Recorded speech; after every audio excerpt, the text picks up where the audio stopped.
Halo semuanya, kembali lagi di ICDX Podcast Series. Kali ini kita akan membahas soal emas digital. Sebagaimana yang kita ketahui, emas dikenal sebagai salah satu aset yang stabil dan tahan terhadap inflasi.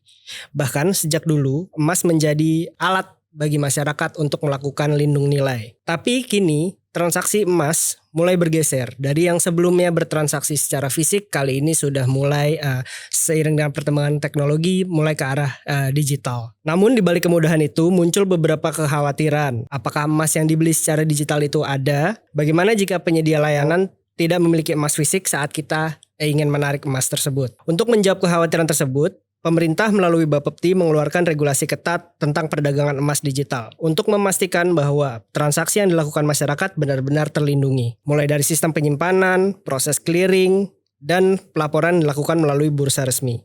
Saat ini sudah hadir di tengah-tengah kita bersama Kepala Badan Pengawas Perdagangan Berjangka Komoditi, Bapak Tirta Karmas Senjaya, dan Ibu Ima Siti Fatimah sebagai Kepala Biro Pembinaan dan Pengembangan Perdagangan Berjangka Komoditi, dan Direktur PT Indonesia Clearing House Bapak Yogi Andi Tirta. Mungkin selamat datang Bapak Ibu semuanya di ICDX Podcast Series ini. Saya mulai ke Pak Tirta dulu ya Pak, izin. Untuk pertama dari latar belakang dulu mungkin ya. Kita tahu bersama bahwa pemerintah ini sudah mulai meregulasi perdagangan fisik emas digital itu dari sekitar 2018 gitu ya, dimulai dengan Permendak. Mungkin boleh disampaikan Pak latar belakangnya apa sih, kenapa sampai pemerintah perlu mengeluarkan aturan terkait transaksi emas digital ini? Baik, terima kasih. Assalamualaikum warahmatullahi wabarakatuh. Baik, perdagangan emas ini sendiri memang cukup menarik ya. Karena kan emas ini sendiri adalah salah satu produk yang paling diminati dalam hal investasi karena sebagai safe haven. Dan bahkan emas ini sendiri sebagai alat transaksi itu sudah dimulai jauh-jauh sebelum mungkin masih zaman kerajaan ya. Kita tahu mungkin kalau lihat film-film kerajaan Cina itu masih lihat emas menjadi alat transaksi, kemudian ada perak dan sebagainya. Bahkan masuk ke era modern pun waktu zaman perang revolusi pun emas itu pun menjadi underlying untuk mata uang ya waktu itu. Walaupun sekarang sudah tidak lagi, tapi emas sendiri kita ketahui stoknya itu kan ada keterbatasan jumlahnya yang selalu ditambang tiap tahun, yang kemudian itulah yang berdampak kepada nilai dari emas sendiri, di mana emas ini harganya berdasarkan dari eksplorasi masing-masing, tiap tambang, tiap bertahun pasti harganya makin meningkat dan sebagainya. Yang kemudian sekarang banyak sekali emas ini kemudian dijadikan perhiasan, tapi juga kemudian alat investasi menjadi emas batangan. Nah kita ketahui kalau misalkan ibu-ibu itu bertransaksi misalkan beli emas perhiasan itu biasanya kalau beli di toko emas itu ketika dijual biasanya turun malah.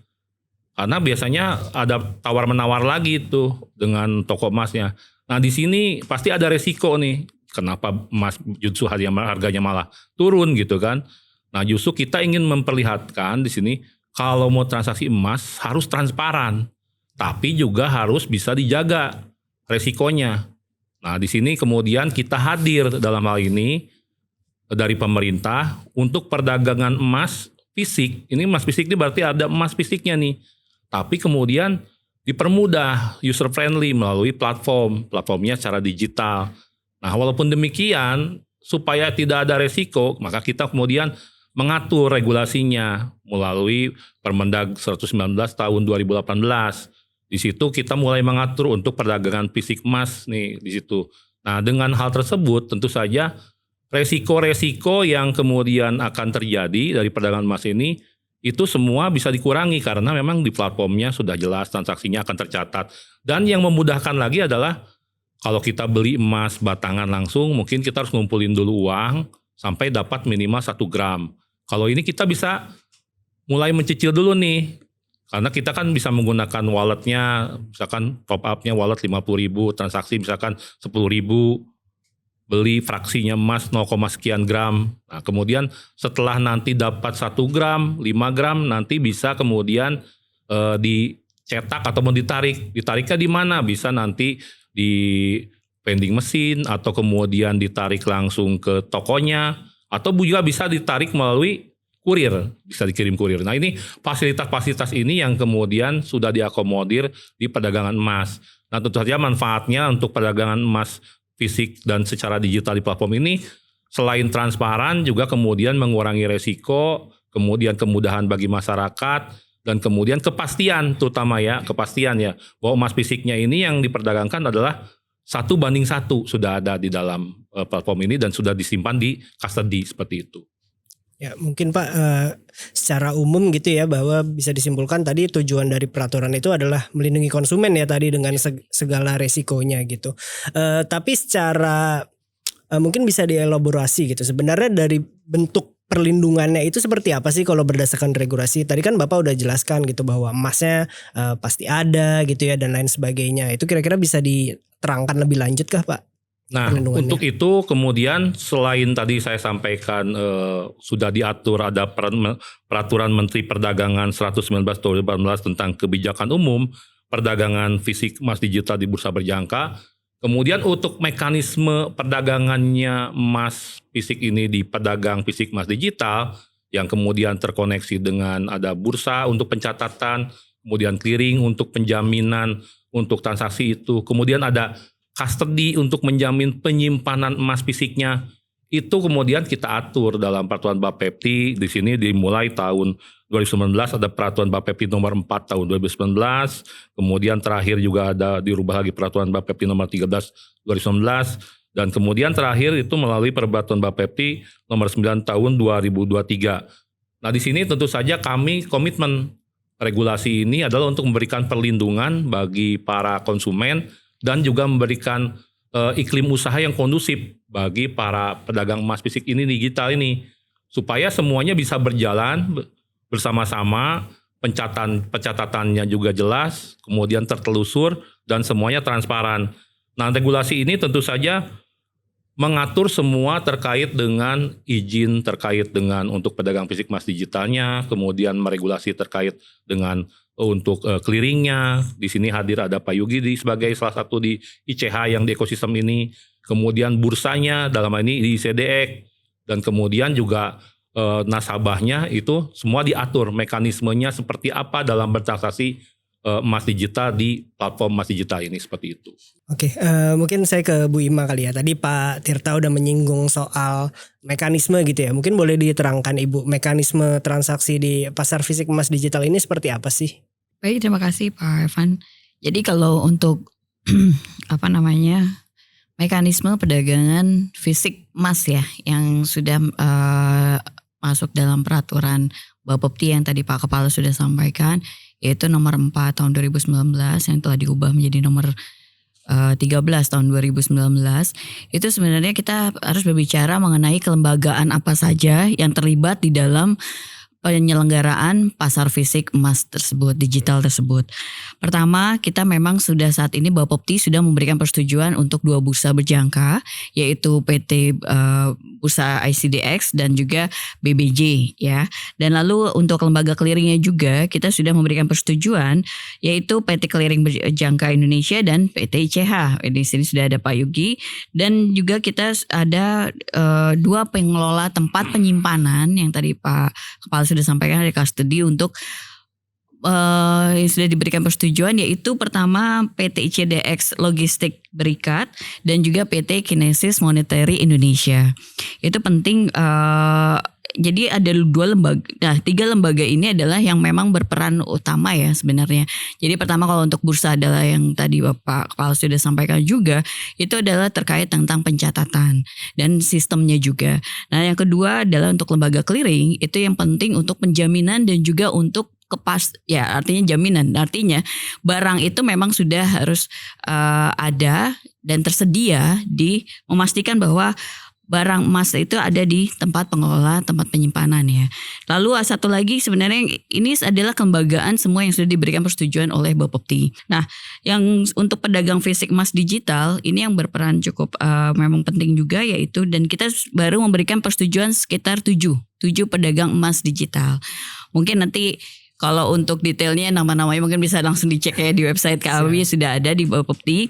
Nah, sedangkan kalau untuk kita setelah udah tujuh kelembagaan yang sudah terkait apa saja yang di dalam perdagangan fisik emas digital, sekarang kami mencoba menjelaskan mengenai mekanismenya. Jadi pertama adalah Bursa Berjangka itu memiliki tugas untuk menyediakan sistem yang selain untuk untuk melakukan perdagangan, yang bisa untuk melakukan perdagangan dan juga untuk pencatatan. Lalu yang kedua, ke lembaga clearing berjangka di sini, ini adalah mereka bertanggung jawab untuk memberikan kepastian kepada para, entah itu sebagai kepada pelanggan ataupun sebagai kepada pedagang fisik emas digital, bahwa barang yang akan emas dan yang akan dilakukan transaksi di dalam perdagangan fisik emas tersebut, itu pihak lembaga clearing ini harus memastikan dan mereka memiliki sistem real time dengan lembaga pengelola tempat penyimpanan emas tersebut gitu. Jadi memang antara tempat mengelola penyimpanan pengelola tempat penyimpanan atau kita bilang depository dan juga dengan lembaga clearing itu pasti memang harus real time. Jadi mereka kenapa? Karena si penjual ketika ingin menjual emasnya, mereka harus menyerahkan terlebih dahulu memasukkan emasnya tersebut ke tempat pengelola penyimpanan emasnya. Nah, si pengelola tempat penyimpanan emas ini harus mengeluarkan bukti simpan emas gitu kan. Nah, bukti simpan emas inilah yang dibawa oleh si penjual ke lembaga clearing gitu. Jadi memang antara yaitu tadi untuk pengelola tempat itu sudah akan mengeluarkan bukti simpan emasnya, lalu nanti diserahkan oleh si penjual kepada clearing. Nah, lalu nanti dari si lembaga clearing ini kita ada memiliki kan lembaga yang pedagang fisik emas digital. Nah, si pedagang fisik emas digital inilah yang memang memiliki platform untuk yang melakukan transaksi, betul, yang untuk penjualan emasnya begitu. Jadi memang untuk yang di pedagang fisik emas digital ini dilakukan melalui pedagang emas digital, yaitu tadi si pedagangnya pun juga memiliki platform yang memang terkoneksi juga ke bursa berjangka dan juga ke lembaga clearing. Begitu Pak. Jadi antara lembaga clearing ini selain juga catatan keuangan juga, karena selain itu juga ada catatan untuk keluar masuknya emas yang ditransaksikan gitu pada hari itu. Nah, selain itu kita juga memang ada namanya pelanggan. Nah, pelanggan di sini adalah ya tentu saja seperti nasabah juga perannya juga, tapi dia menggunakan aplikasi dari si pedagang emasnya begitu. Lalu ada juga kita peserta ya, kalau di dalam pasar fisik emas itu kan disebutnya peserta ya untuk penjual dan pembeli itu.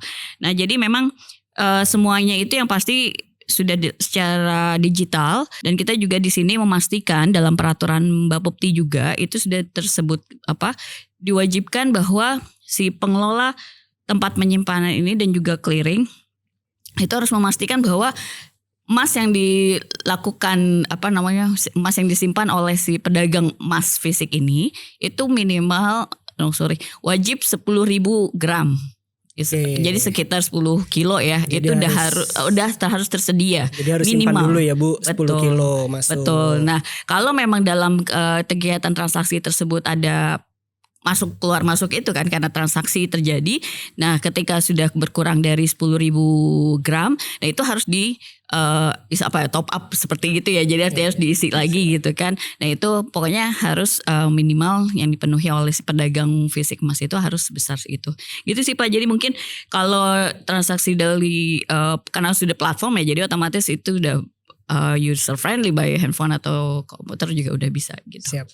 Oke, jadi agak lumayan kompleks juga ya, maksudnya ini buat perlindungan konsumen emang harus banyak gitu ya pihak yang terlibat gitu. Tadi saya mencatat ada bursa, terus kemudian ada clearing, ada depository untuk menyimpan emas, ada pedagang gitu ya yang memang akan menjual emas gitu. Cuman kalau saya perhatikan dari penjelasan Bu Ima tadi kayaknya perannya clearing agak berat nih Pak Yugi. Nih saya ke Pak Yugi karena memang ada kewajiban untuk menjamin nih emasnya itu yang sudah dibeli oleh pelanggan tadi ke pedagang emas itu tersedia. Nah, bisa dijelaskan nggak Pak Yugi kira-kira perannya lembaga clearing itu bagaimana sih dalam transaksi pasar fisik emas digital ini? Oke, terima kasih Pak Revan. Mungkin menambahkan tadi yang sudah dijelaskan oleh Pak Tirta, Pak Kepala dan juga Bu Ima. Jadi peran dan fungsi daripada lembaga clearing adalah menjamin transaksi itu proses settlement dan juga clearingnya itu dapat terselesaikan dengan baik. Nah, kalau bisa kita melihat dari peran tersebut di emas digital ini, maka lembaga clearing ini memastikan bahwa sebelum pedagang emas ini menjual emasnya ke nasabah-nasabahnya secara online atau secara digital, ini emasnya sudah harus ada di lembaga clearing terlebih dahulu. Nah, walaupun tetap tadi yang sudah dijelaskan oleh Bu Ima adalah kita ada 3 lembaga, bursa, clearing dan juga kustodi. Nah, kustodi ini adalah yang dikerjasama IC lembaga clearing ini melakukan kerjasama dengan kustodian untuk menempatkan emasnya di sana. Oke. Nah, jadi sebelum ada transaksi, mereka harus menyiapkan 10 kilo yang tadi yang dijelaskan oleh Bu Ima. Nah, 10 kilo ini sebelum masuk ke kustodian itu harus di-assay dulu. Oke. Untuk melihat bahwa emas ini sudah sesuai dengan peraturan yang sudah diterbitkan oleh Bapepti, Saya yaitu ini pemeriksaan emas ya Pak? pemeriksaan emas. Jadi terkait daripada quality daripada barang itu harus 999. Minimum. 99,9%. Nah, jadi akan dicek oleh assayer yang sudah memiliki sertifikasi emas ini benar-benar secara kualitas sesuai sehingga ini baru bisa kita terima. Oke. Dan dimasukkan ke dalam kustodian seperti itu. Dan mereka untuk awalnya 10 kilo dulu gitu sebelum melakukan penjualan. Nah, setelah melakukan penjualan, ini kita mereka itu kan sistemnya real time ya ke bursa. Lalu secara real time ini transaksilah terjadi. Pembeli daripada nasabah-nasabah daripada pedagang emas digital ini membeli, kemudian misal terakumulasi mencapai asumsi kita mungkin 7,5 kilo. Sesuai dengan aturan daripada Bapepti, kalau sampai dengan minimum 2,5 kilo harus top up lagi. Untuk melakukan top up sehingga saldo emas itu tetap 10 kilo lagi yang masih belum terjual seperti itu. Nah, jadi daripada lembaga clearing itu memastikan bahwa memang ada emasnya yang sudah di top up. Kemudian berapa sih yang sudah terjual sehingga saldo daripada emas yang disimpan di lembaga clearing ini itu mana yang sudah terjual, mana yang masih belum terjual atau milik daripada pedagang emas digital seperti itu. Jadi lembaga clearing tahu ya sisanya berapa sih ini yang Yes. bisa dijual oleh pedagang untuk emasnya gitu ya. Betul. Jadi nggak mungkin pedagang-pedagang ini cuma punya 10 kilo tapi mereka Bisa jual 20 kilo, 20 kilo. itu tidak Jadi nggak mungkin ya. Jadi mungkin saya tambahkan lagi ya. Sebelum sebenarnya lembaga clearing juga memiliki early warning system di mana kalau misalnya dari Bapepti itu menetapkan 2,5 kilo, kita menetapkan 5 kilo sebelum itu sudah harus top up ya, reminder seperti itu. Jadi harusnya mereka itu sebelum sampai habis semuanya itu sudah melakukan top up seperti itu. Oke. Mungkin saya kembali ke Bu Ima nih terkait dengan mungkin tadi udah sedikit disenggol gitu ya soal kelebihannya apa sih ini keuntungannya kita membeli emas gitu ya bertransaksi emas di pedagang-pedagang emas yang sudah terregulasi oleh Bapepti itu apa aja sih selain tentu kan tadi jelas ya bahwa ini online gitu platformnya online jadi mudah sekali untuk ditransaksikan nggak perlu rebutan-rebutan antri-antri emas gitu. Selain itu kira-kira ada apa lagi sih Bu? Baik, terima kasih Pak Evan. Jadi mungkin kalau untuk kelebihan untuk masyarakat ya, untuk melakukan transaksi menggunakan platform dari pedagang fisik emas yang sudah mendapatkan persetujuan dari Bapepti, itu adalah pertama kita yang pasti kejelasan status dan juga legalitas dari perusahaan tersebut. Itu yang pertama yang penting dan itu yang harus diketahui oleh masyarakat. Jadi kenapa? Karena ketika si pedagang ini ingin mengajukan sebagai pedagang fisik emas melalui mekanisme bursa berjangka, itu mereka memang tidak bisa sembarangan siapapun bisa masuk gitu kan. Ya kenapa? Karena memang tentu saja utamanya Bapepti adalah untuk pelindungan nasabah dan juga perlindungan masyarakat. Jadi kita dalam peraturan kita ketika ada perusahaan yang ingin menjadi pedagang fisik emas, itu kita sudah memberikan persyaratan yang harus mereka penuhi. Yaitu pertama untuk terkait modal. Untuk modal yang di store itu mereka minimal itu sekitar 100 miliar. Itu yang harus mereka penuhi. Jadi artinya kalau mereka tidak bisa memenuhi itu, jangan harap untuk mendapatkan persetujuan dari Bapepti. Demikian. Lalu kalau untuk selain itu, selain modal yang di store, itu kita juga ada modal yang untuk sehari-hari yang harus dipenuhi itu sekitar 80 miliar gitu. Jadi selain persyaratan yang memang kita sudah atur dalam peraturan Bapepti, itu kita juga harus memastikan bahwa mereka memang memiliki emasnya juga gitu.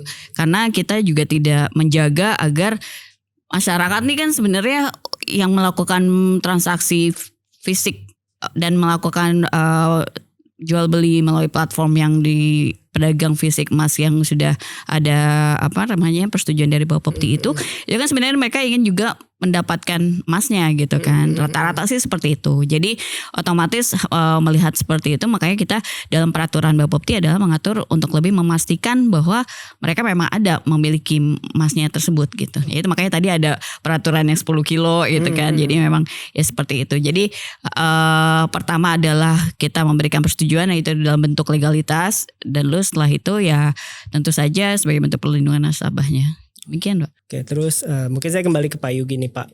Terkait dengan tadi nih, gimana sih caranya membatasi kalau misalnya saya pedagang ini ya, saya cuma deposit 10 kilo gitu. Gimana sih caranya supaya nggak oversell gitu dari clearing? Apa sih langkah yang dilakukan? Oke, mungkin yang tadi saya udah jelaskan sebelumnya. Jadi lembaga clearing ini kan kita ada early warning system, kemudian kita juga ada sistem terkait suspend. Jadi kalau misalnya dia sudah yang tadi batasan kita ada 5 kilo, terus kemudian batasan dari Bapepti ada 2 kilo. Kalau sudah melebihi dari itu berarti kita suspend. Nah, suspend ini kalau misal sampai dia berkali-kali, maka ini akan mendapatkan tindakan dari Bapepti. Mungkin aja izinnya nanti dicabut atau seperti itu. Nah, kalau sampai izin dicabut berarti tandanya kan yang rugi adalah pedagang sendiri. Nah, sehingga pedagang ini untuk memastikan bahwa tidak terjadi demikian, maka dia akan melakukan top up seperti itu. Jadi itu. Oh, jadi misalnya saya deposit 10 kilo gitu, nanti saya jualan terus sampai dengan 7 kilo atau 8 kilo, nah dia top up lagi. Akan... Kalau lebih dari 8 misalnya anggap dia udah 9 kilo. Walaupun sebenarnya dia masih ada 1 kilo ya, kita suspend. Oh, berarti tetap nggak boleh menjalankan transaksi lah ya ini si pedagang-pedagang ini gitu. Jadi kasarnya nasabah nih pasti akan ketika beli emas nih emasnya ada loh gitu. Betul. Terus ada mekanisme checkingnya nggak sih Pak? Saya nasabah nih, saya udah beli 100 gram nih beneran gak sih emasnya ada apa jadi enggak, sebenarnya gitu? Dari lembaga clearing pun juga memberikan servis kepada masyarakat juga. Jadi kalau misalnya daripada nasabah pedagang emas digital ingin mengecek bahwa apakah benar saldo tersebut tercatat di lembaga clearing, itu bisa mengakses website kami. Tinggal di situ melakukan input pedagangnya siapa, kemudian customer ID-nya berapa, kemudian tinggal dimasukkan saja akan muncul. Jika saldo yang tercatat di lembaga clearing itu sama dengan yang tercatat di aplikasi, maka sebenarnya itu sudah aman. Jadi kalau sampai nanti suatu waktu, misalnya amit-amit ya pedagang emas digitalnya itu ada bankrupt atau segala macam atau default, maka akan ada yang namanya mekanisme default tersebut. Nanti akan mengikuti peraturan dari Bapepti. Yaitu mereka akan bisa datang ke Bapepti untuk memperlihatkan ini customer ID saya, ini saldo emasnya, dan benar loh tercatat di ICH-nya, lembaga clearingnya adalah sekian, maka kalau sampai default itu yang akan dikembalikan. Nah, dikembalikannya ini bisa dalam bentuk emas atau dalam bentuk cash. Nanti tergantung misalnya penyelesaiannya seperti apa. Anggap kalau misalnya dia punya 1 kilo, ya 1 kilo mungkin dikasih benar-benar 1 kilo. Tapi kalau 0, sekian, maka mungkin emasnya ini dijual dulu, kemudian hasil penjualan ini dikembalikan kepada masing-masing daripada nasabah-nasabah pedagang emas digital ini, seperti itu. Oke, jadi begitu saya transaksi di ini harusnya aman ya, karena saya bisa cek nih emas saya udah dijaminkan di clearing atau belum gitu ya. Jadi harusnya cocok nih angka di clearing dengan angka di platform saya. Jadi mungkin transaksi emas digital ini satu praktis, kedua juga dilindungi dan juga terjamin seperti itu.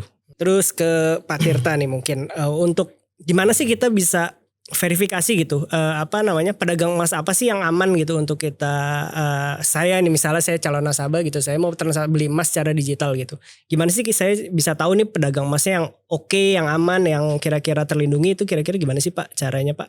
Ya, baik, terima kasih Pak Mas Revan. Jadi buat para konsumen ataupun pelanggan ataupun teman-teman semua Bapak Ibu yang mau berinvestasi emas, terutama supaya lebih mudah nih mulai masuk di platform yang secara digital, ini harus hati-hati ya. Sekarang ini pasti banyak penawaran-penawaran yang kemudian ternyata ilegal. Bahkan kadang iming-iming. Pedagang fisik emas digital ini tentu saja waktu dia mendapatkan izin atau proses perizinan Bapepti itu tidak mudah. Karena sebelumnya ini ada syarat-syarat. Tadi contohnya pernah disebutkan tadi oleh Bu Ima adalah modalnya 100 miliar. Kemudian sistemnya itu harus dicek dulu. Kita ada cek fisik dan sebagainya. Kemudian ada sistem KYC dan sebagainya. Kemudian harus terkoneksi dengan mana lagi? Dengan clearing harus terkoneksi. Karena semua pencatatan keuangannya transaksi harus tercatat. Koneksi kepada lagi harus terkoneksi juga dengan custody-nya. Karena asetnya harus tercatat juga seperti itu. Nah, jadi kalau teman-teman semua nanti ternyata ada penawaran ketika dicek gitu ya. Bapepti itu bisa menyediakan itu di website Bapepti itu ada pelaku misalkan di situ emas digital. Tapi selain bisa dicek lagi di fiturnya di situ bisa juga ada nanti pencarian cepat, ada quick search. Jadi di situ nanti tengah-tengah ada quick search. Kalau diklik itu masuk pada alamat ceklegalitas.bapepti.co.id. Nanti kalau di situ dicek minimal bisa kita misalkan tahu ada penawaran nih, ada PT apa gitu misalkan. Ambil aja satu katanya, masukin di situ. Ternyata dicek keluar, ada nggak? Kalau muncul berarti itu tercatat. Kalau mesti pendalaman lagi dicek lagi di websitenya supaya lebih lengkap lagi bisa dicek seperti itu. Nah, kalau misalkan nanti tidak tercatat, jadi harus hati-hati nanti kalau misalkan ilegal, khawatirnya gitu ya nanti ini ternyata tidak ada PT-nya dan sebagainya, nanti kita udah masuk di uang tapi ternyata nanti malah investasi kita raib gitu seperti itu. Karena dulu-dulu kan awalnya banyak sekali ya ternyata marketplace dan sebagainya ternyata menawarkan tapi ternyata tidak ada perusahaan yang underlying-nya seperti itu gitu. Nah, kalau ini udah jelas jadi perusahaan ini punya emasnya, transaksi di situ. Jadi nanti kembali lagi ya, dicek legalitas bapepti.co.id. Di situ nanti teman-teman semua bisa mengecek bahwa bisa memverifikasi perusahaan itu adalah sudah terdaftar di Bapepti. Terima kasih. Oke, ya itu jadi teman-teman untuk pemirsa ya yang mau mulai membeli emas nih secara digital gitu ya. Jadi sebenarnya nggak perlu takut ya Pak Tirta ya, karena memang sudah ada perangkat regulasinya, diawasi Bapepti juga, kemudian ada Pak Yugi juga di clearing gitu yang memastikan bahwa emas yang dibeli oleh teman-teman ini ada fisiknya. Jadi nggak perlu takut untuk beli emas secara digital, tapi perlu dipastikan bahwa tempat membeli emasnya pedagang-pedagang ini terdaftar di bursa di ICDX dan juga di Bapepti. Mungkin itu aja dari saya. Terima kasih Pak Tirta, Bu Ima, Pak Yugi atas waktunya. Kita ketemu lagi di kesempatan lainnya. Sampai jumpa.